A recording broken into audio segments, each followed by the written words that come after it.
Hari Om. Today, let us start the topic capacitance of a spherical capacitor. So here we will derive the expression for capacitance of a spherical capacitor. How does a spherical capacitor look like? Its shape is like a sphere. So we have a conducting surface which is in the form of a sphere, or we have two conducting surfaces.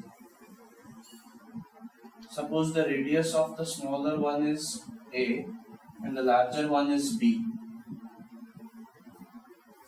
and here the charge is Q, here there is minus Q. So this conductor is charged positively, whereas this one is charged negative. Alright, so in order to find the capacitance, we have to use either charge by potential difference. We need to calculate the potential difference between those two conductors.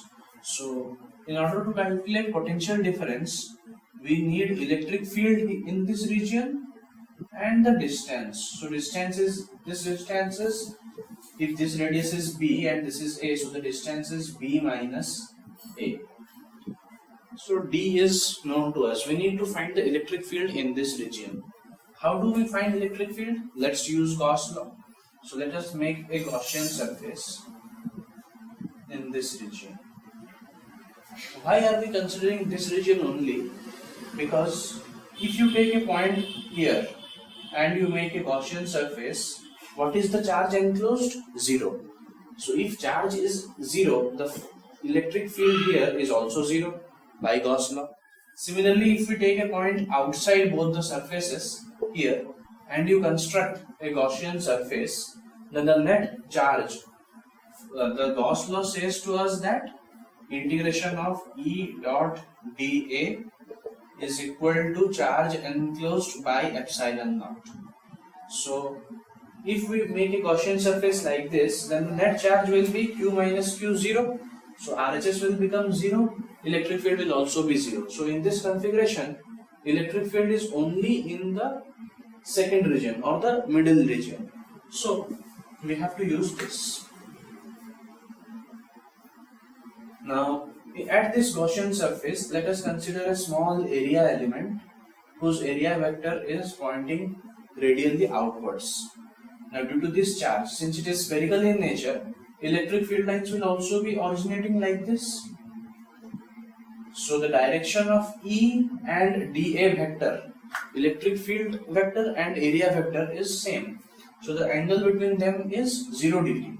So E dA cos 0 is equal to how much charge is enclosed inside this Gaussian surface? Q by epsilon naught. Now in this Gaussian surface, due to this charge, electric field is uniform. Means at all the point value of E is same. So we can take that outside. Integration of dA, cos 0 is 1. Integration of dA means the total area of the Gaussian surface. As you know, the total surface area of a sphere is 4 pi r square. So E into the total area is 4 pi r square, and radius of this surface, suppose this is r, is r, so this becomes 4 pi r square is equal to charge by epsilon naught. So the electric field in this region is Q by 4 pi r square epsilon naught.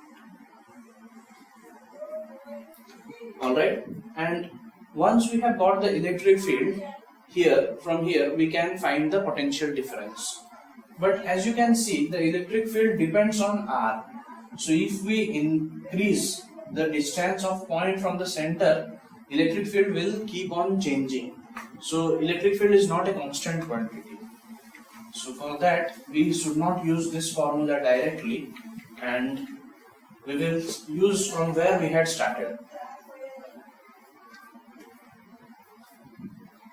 So potential difference E is equal to minus of dV by dr. So dV will be minus of E dot dr, or integrating both sides, integration of dV will be minus integration of E dot dr. So the potential difference between two surfaces is given by minus integration from E dot dr and from A to B. So minus sign, we have minus sign, so this is reversed. Now remember this formula. This formula will be used to calculate the potential difference between two surfaces. So let's find out the potential difference. We had found out the electric field as Q by 4 pi r square epsilon naught. So potential difference will be minus E dot dr. E and dr both are in same direction. Dr means what is the length, means along which we want to calculate the potential difference. So along this length we want to calculate the potential difference. So E and dr are in the same direction. If r is in this direction, dr is in the direction of increasing of r. So if r will increase, it will increase in the same direction. So dr is in this direction, electric field is also in this direction. So angle between both of them is same. So cos 0 will be 1. So this will become E dr. And here r is changing from B. So the B surface, this surface, for that surface radius is B. So B to A. So for this surface the radius is small a. Now we have to calculate this.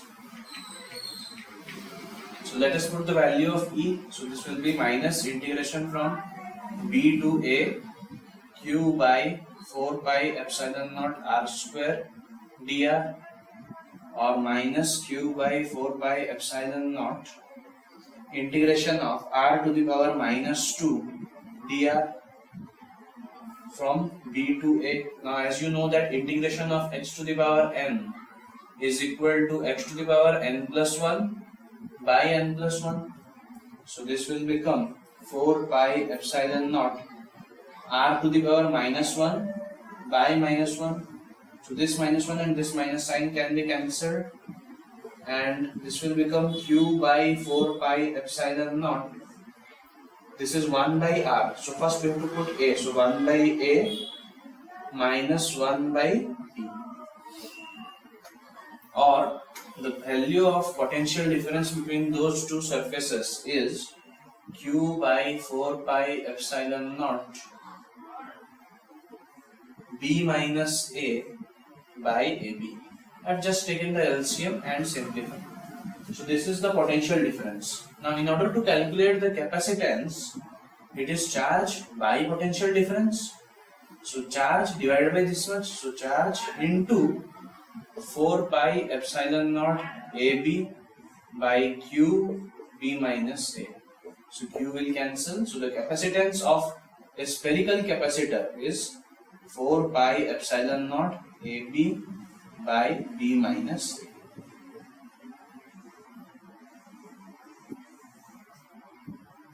Alright. So let's stop here. We will proceed to the next part in the next video. Thank you.